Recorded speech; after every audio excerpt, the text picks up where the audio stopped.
Degree పూర్తయిన పట్టా రాలే, ఫీజులు చెల్లిస్తేనే సర్టిఫికెట్లు ఇస్తామంటున్న యాజమాన్యాలు, పేరుకుపోయిన ఫీజు రియంబర్స్మెంట్ బకాయిలు, సర్కారు ఇవ్వకపోవడంతో విద్యార్థులను అడుగుతున్న కాలేజీలు, సర్టిఫికెట్ల కోసం నిరీక్షిస్తున్న 2 లక్షల మంది విద్యార్థులు.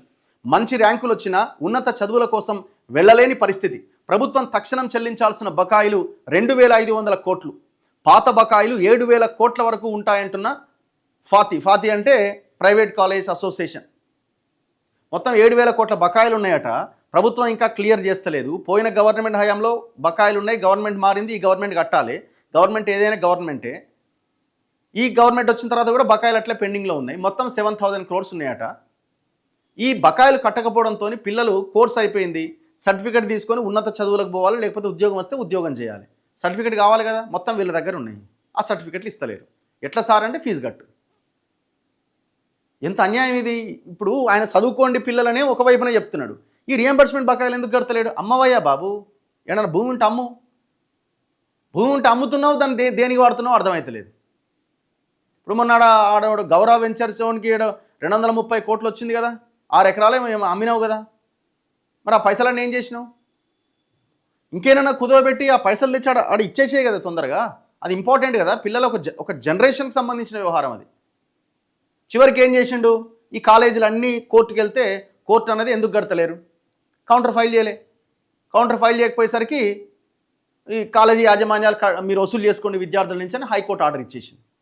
సేమ్ కళ్యాణ లక్ష్మి లెక్కనే వాళ్ళు విద్యార్థుల మీద పడ్డారు. అరే ఇదేంది అని రాష్ట్రం అంతా భగ్గు అనేసరికి జీవో 7 తెచ్చిండు. అరే ఈ జీవో 7 ఏంటంటే మేము పిల్లల అకౌంట్లో డబ్బులు వేస్తాం, యాజమాన్యాలు పిల్లల్ని అడగండి, వచ్చిన తర్వాత తీసుకోండి అని. అయిపోయా, మీకు ఎట్లాగా మీకు గవర్నమెంట్ వేస్తుంది కదా, మీరు కట్టుర్రు. ఇప్పుడు ఇంకా దాడి పెరిగింది పిల్లల మీద, తల్లిదండ్రుల మీద. జీవో 8 అన్నాడు, మళ్ళీ జీవో 9 అన్నాడు, మళ్ళీ జీవో 7 రద్దు చేసి ఇట్లా తికమక పెట్టి మొత్తానికి మేము స్టూడెంట్స్ అకౌంట్స్లో డబ్బులు వేస్తాం అని అనేసరికి ఇప్పుడు యాజమాన్యాలు ఏమంటున్నాయంటే ప్రభుత్వం మీకు ఇవాళ కాకపోతే రేపు డబ్బులు వేస్తా ఉంటుంది కదా, చలో మీరు కట్టేయండి. ఎక్కడి నుంచి తెచ్చి కట్టాలి ఇప్పుడు ఆ డబ్బులు? డైరెక్ట్గా యాజమాన్యం అకౌంట్లో డబ్బులు పడుతున్న ప్రాసెస్ని ఎందుకు ఈ ముఖ్యమంత్రి పక్కన పెట్టిండు? ఎందుకు స్టూడెంట్స్ అకౌంట్లో వేయాలి? కాలేజ్ అకౌంట్లోనే డబ్బులు వేసి అది రాగానే నోటీస్ బోర్డు మీద వీళ్ళకి రియంబర్స్మెంట్ వచ్చిందని ప్రకటిస్తే అయిపోద్ది కదా. ఎంత అన్యాయం ఇది. ఇగో హైదరాబాద్కు చెందిన అవినాష్ ఒక ప్రముఖ కాలేజ్ నుంచి బీటెక్ కంప్లీట్ చేసిండు. ఎంటెక్ ప్రవేశం కోసం పీజీ ఈసెట్ రాసి మంచి ర్యాంక్ సాధించిండు. పీజీ ఈసెట్ కౌన్సిలింగ్లో పాల్గొనాలి అంటే ప్రొవిజనల్ మెమో కావాలి, టీసీ కావాలి, బోనోఫైడ్ సర్టిఫికేట్ కావాలి. వీటిని ఇచ్చేందుకు కాలేజీ నిరాకరిస్తోంది. ఏడాదికి 35,000 చొప్పున 3 ఏళ్ల ఫీజు రియంబర్స్మెంట్ బకాయిలు 1,05,000 ప్రభుత్వం చెల్లించాల్సి ఉన్నది. సర్కారు సకాలంలో ఇవ్వకపోవడంతో ఈ ఫీజు చెల్లిస్తేనే సర్టిఫికెట్లు ఇస్తామని కాలేజీ యాజమాన్యం స్పష్టం చేసింది. దీంతో కౌన్సిలింగ్లో అవినాష్ దరఖాస్తు చేసుకోలేకపోతున్నాడు. ఇలాంటి సమస్య దాదాపు 2 లక్షల మంది విద్యార్థులు ఎదుర్కొంటున్నారట.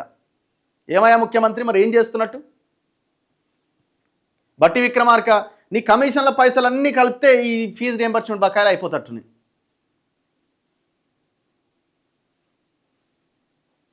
ఏం ఘోరమే అసలు ఇది.